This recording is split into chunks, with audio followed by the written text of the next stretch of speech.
السلام عليكم الوزارات ديالي، نتمنى انكم تكونوا بخير على خير وفي احسن الاحوال ان شاء الله. طبعا واكيد ما نساوش الصلاه والسلام على رسول الله. اليوم جبت لكم وصفه سهله وسريعه واقتصاديه كذلك، اللي كتوجد في دقائق. وصفه غداء او عشاء، يعني كتصلح بجوج، وفي نفس الوقت بواحد الحاجه اللي دائما ملي كتشيط كنرميوها. ماشي كنرميوها، يعني صافي، يعني كتبقى حتى واحد ما كياكلو وتا واحد ما كيرجع له نهائيا، اللي هو الباغيت اولا الكمير كيف ما كيقولوا له الجهه ديال الشمال. غادي نحتاجو صنيوه بحال هذا الشكل هكا، اللي غادي ندهنوا هذا القليل من الزبده، يعني غير باش ما يلصقناش داك الباغيت. وغادي نجيبوا الباغيت اللي كنكونوا يعني بقالنا، يا اما من الفطور او لا من الكوتي ديال العشيه.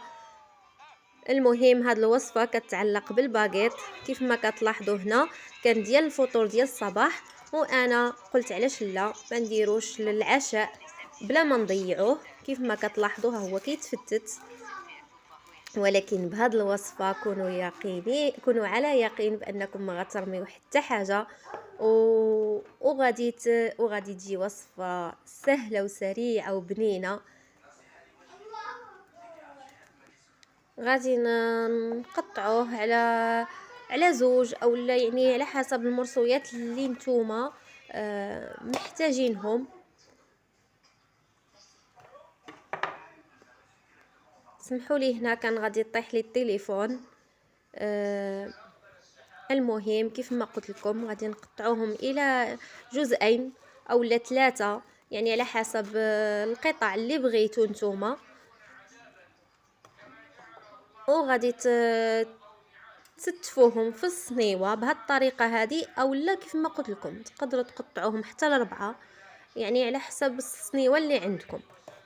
فقط انا فكره وانتم طبقوها كيف ما بغيتوا.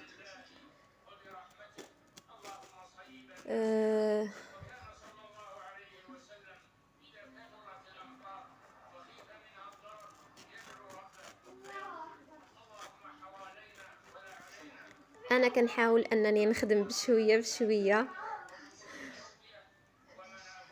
هذاك المرسول اللي قطعت غادي نكمل به واحد الجهه.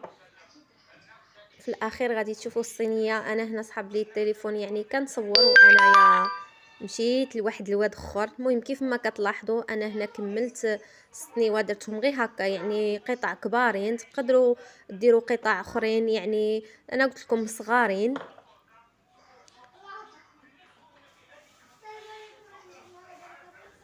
وغادي نجيب واحد نصف كأس ديال الحليب اللي غادي نرطبوا به هذا الخبز، اللي كيف ما قلت لكم كيكون شويه قصاح.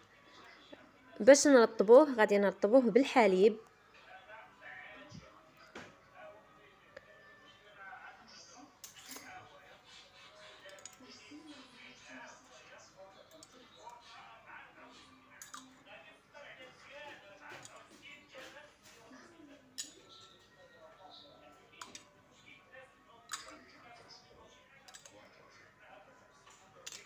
مهم كنحاول انني ندير فقط معلقه هنا ومعلقه لهيه فقط للترطيب. انا الهدف ديالي فقط باش انه يرطب، ماشي لشي حاجه اخرى.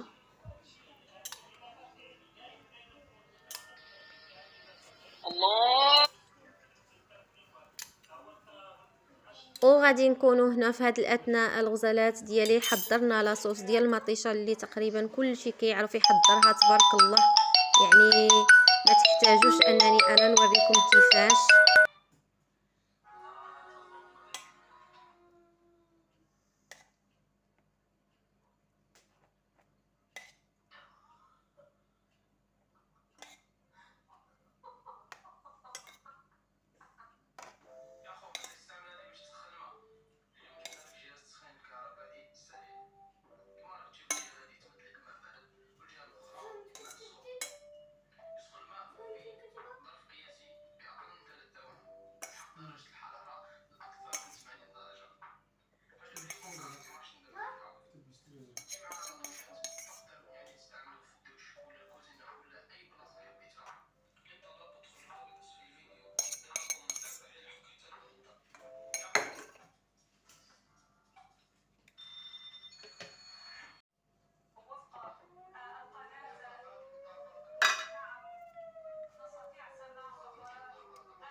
أزيدهم